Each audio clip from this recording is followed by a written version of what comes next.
Non mais franchement, est-ce que vous êtes venu au monde avec cette honte ?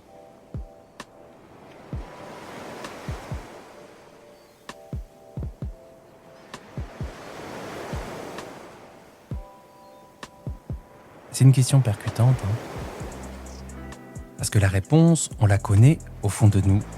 Non, nous ne sommes pas nés avec la honte de notre corps. Et pourtant, pour beaucoup d'entre nous, elle devient un compagnon quotidien, parfois même très envahissant. Bonjour à toutes et à toutes et bienvenue dans ce nouvel épisode de Dans la poire, le podcast pour mieux manger du cœur à l'assiette. Si vous m'écoutez pour la première fois, je m'appelle Charles Brumeau, je suis diététicien nutritionniste et tout l'été, en tout cas tout cet été, je suis ravi de vous accompagner à travers les cahiers de vacances de Dans la poire.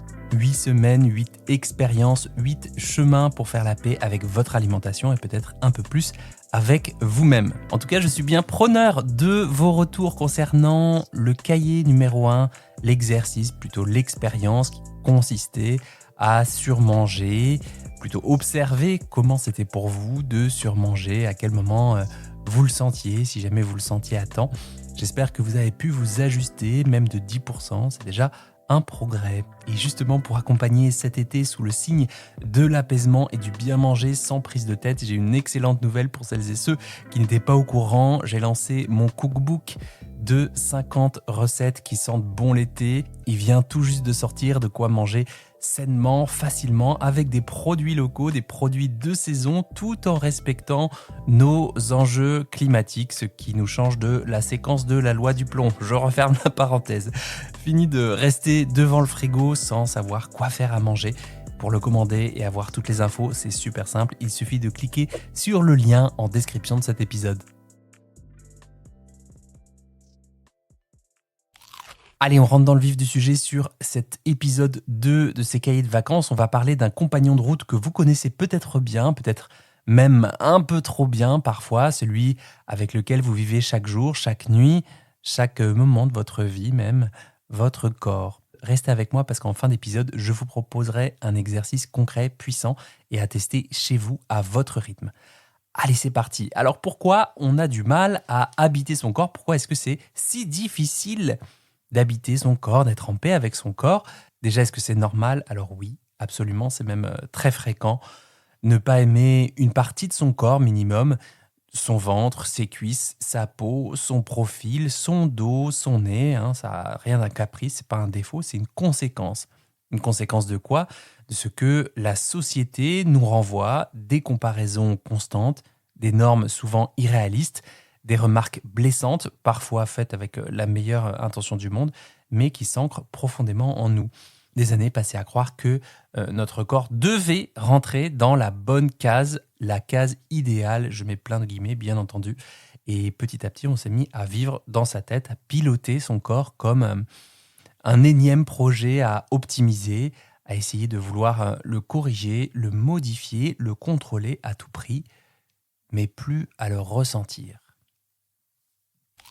Cette honte, effectivement, on ne naît pas avec. Elle est le fruit de toutes nos itérations, de toutes nos expériences avec cette société qui nous pousse à croire que notre corps doit absolument avoir cette forme-là. C'est d'ailleurs ce que faisait remarquer avec force une de mes consoeurs et néanmoins amie lors d'un atelier à Montpellier récemment. Montpellier, on dit, je crois. En lançant cette punchline percutante, êtes-vous né avec cette honte ? C'est une question qui vous retourne peut-être, qui moi m'a retourné quand je l'ai entendue. Je crois que je l'avais déjà entendue sous une autre forme lors d'une discussion, d'un atelier avec Isabelle Leboeuf, je me souviens plus bien. Et bien évidemment, nous ne sommes pas nés avec cette honte, c'est l'ensemble de nos expériences, le contexte de notre société, l'époque dans laquelle nous vivons, qui nourrissent cette honte, notamment celle que nous portons envers nos corps. Et quand on éprouve de l'inconfort dans son propre corps, on adopte souvent, plus ou moins consciemment, 2 stratégies principales, des mécanismes de défense. Soit on le prive, c'est-à-dire qu'on saute des repas, on se restreint drastiquement, on suit des règles alimentaires strictes, souvent rigides, souvent difficiles à tenir. Voilà, c'est comme ça qu'on se prive d'une ou plusieurs familles d'aliments.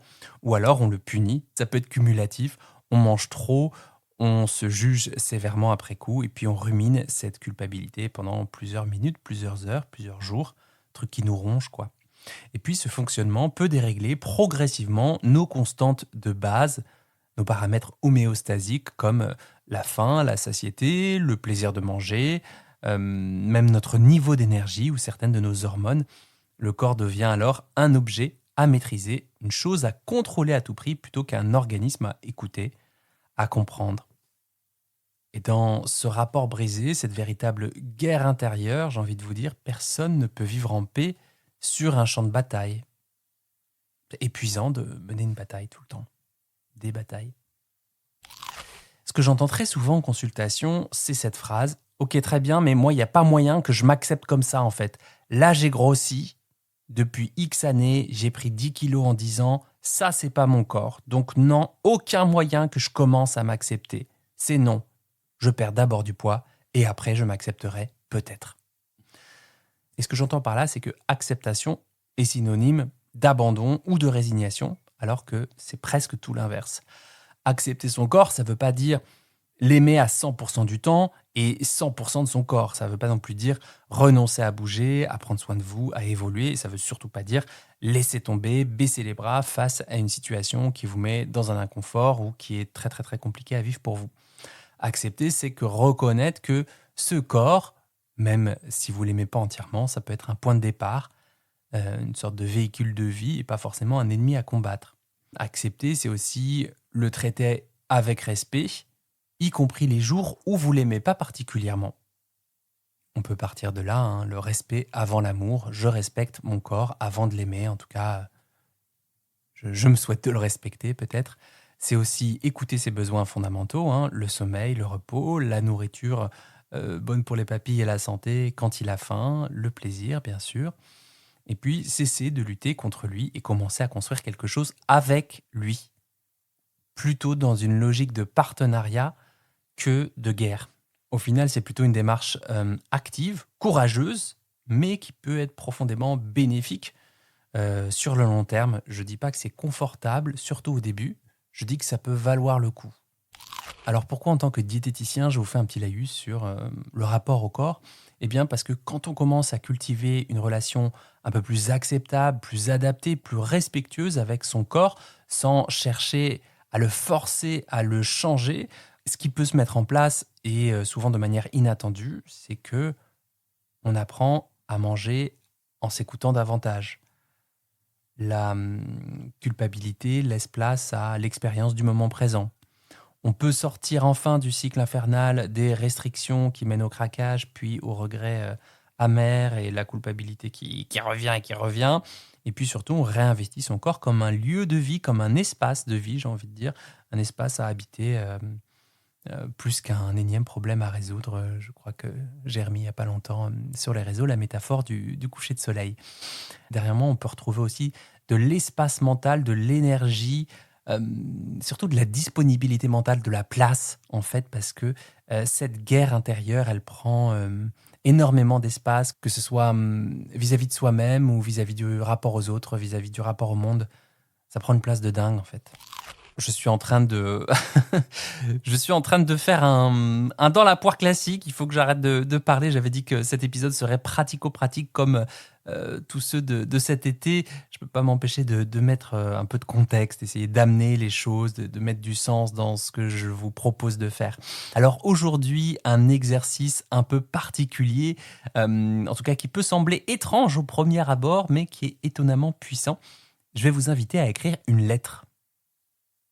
Une lettre à votre corps, à ce corps que vous côtoyez depuis toujours. Il y a quelques petites consignes simples. Adressez-vous à lui à la troisième personne, plutôt comme à un ami, une entité à part entière. Souvent, on ne fait pas la différence entre nous et notre corps. Donc, ça peut commencer par mon cher corps, ou hello mon corps, tout simplement. J'arrive pas à dire mon corps, je dis souvent mon cœur. Gros lapsus à chaque fois. Vous pouvez lui dire ce que vous ressentez vraiment, sans filtre, exprimer ce que vous le reprochez, mais également ce que vous admirez chez lui, ou en tout cas ce que vous aimeriez pour lui à l'avenir. N'hésitez pas non plus à mettre quelques observations neutres. L'idée, c'est vraiment de lui parler avec sincérité, avec respect, Et même si c'est inconfortable au début, je vous demande de respecter cette barrière parce que souvent, on a tendance un peu à se lâcher, à être ultra critique. Quelques pistes de réflexion si vous ne savez pas par où commencer, parce que c'est vrai que c'est un exercice un peu... vous n'avez peut-être pas forcément l'habitude de faire. Par exemple, vous pouvez décrire vos émotions quand vous le regardez dans le miroir. Si vous ne savez pas exactement quelle émotion, vous pouvez juste dire déjà, est-ce que c'est un ressenti plutôt compliqué, plutôt négatif, plutôt dur, plutôt critique. Vous pouvez aussi documenter vos attentes, vos exigences, savoir si elles sont démesurées envers lui. Puis peut-être vous rappeler des moments où vous l'avez ignoré, voire maltraité, que ce soit volontairement ou non. Peut-être laisser une trace d'une nouvelle promesse. Qu'est-ce que vous avez envie de lui offrir? Pourquoi pas une intention de paix ou de gratitude pour le passé ou l'avenir? C'est un moment d'introspection assez profond et pas si évident que ça au début. C'est pas un devoir scolaire, vous pouvez écrire 5 lignes, 10 lignes, une page, 2 pages, vraiment faites comme vous le sentez. L'important c'est de commencer quelque chose. Alors je vous donne un exemple en version condensée, ça peut commencer par Cher corps, je t'écris pour te faire part de ce que j'ai sur le cœur. Depuis quelques années, tu es plus gros que je ne le voudrais ou tu n'as pas la forme que je voudrais que tu aies. Tu as même changé de morphologie. On dirait que tu as gonflé, tu ne rentres plus dans certains de mes vêtements. J'éprouve parfois du dégoût lorsque je regarde dans le miroir, ou en tout cas certaines zones, vraiment, je me focus dessus. Ces zones-là, je ne les aime vraiment pas. C'est pas facile comme exercice, hein. Néanmoins, je te remercie pour ce que tu m'as permis d'accomplir à tel et tel moment, de continuer à me faire ressentir toutes ces sensations, par exemple, quand je nage, quand je cours, quand je ris à gorge déployée. J'ai à cœur de cesser cette lutte ou en tout cas de réorienter mes pensées quand je suis trop critique trop longtemps envers toi. Je nous souhaite une meilleure relation et peut-être pour commencer, je ferai ci ou je ferai ça. Voilà, j'ai bricolé ça comme ça, un peu à la va-vite. Peut-être qu'il y a des choses que je pense de mon corps. Allez savoir, allez savoir. C'était plus en guise d'exemple, hein. Vraiment, vous pouvez faire complètement autrement comme modèle de lettre. En tout cas, si cet exercice, cette expérience de la lettre résonne en vous et que vous voulez aller encore plus loin, j'ai préparé un petit bonus exclusif pour les abonnés premium de ma newsletter Charlie's Kitchen. Un exercice encore plus surprenant où l'on inverse totalement les rôles dans cette relation. Croyez-moi, ça peut faire la différence si on veut apprendre à cultiver un meilleur rapport au corps, à soi-même et pourquoi pas à la vie. Pour découvrir ce bonus et vous abonner à la newsletter premium, le lien est également en description de cet épisode. Je vous rappelle à quoi ça sert d'améliorer son rapport au corps, pourquoi je vous en parle. Déjà, ça sert à pouvoir s'autoriser à manger de façon moins conditionnée, et surtout à se foutre un peu la paix, peut-être à mieux vivre, je crois. Je crois que c'est ça, si je devais résumer les choses.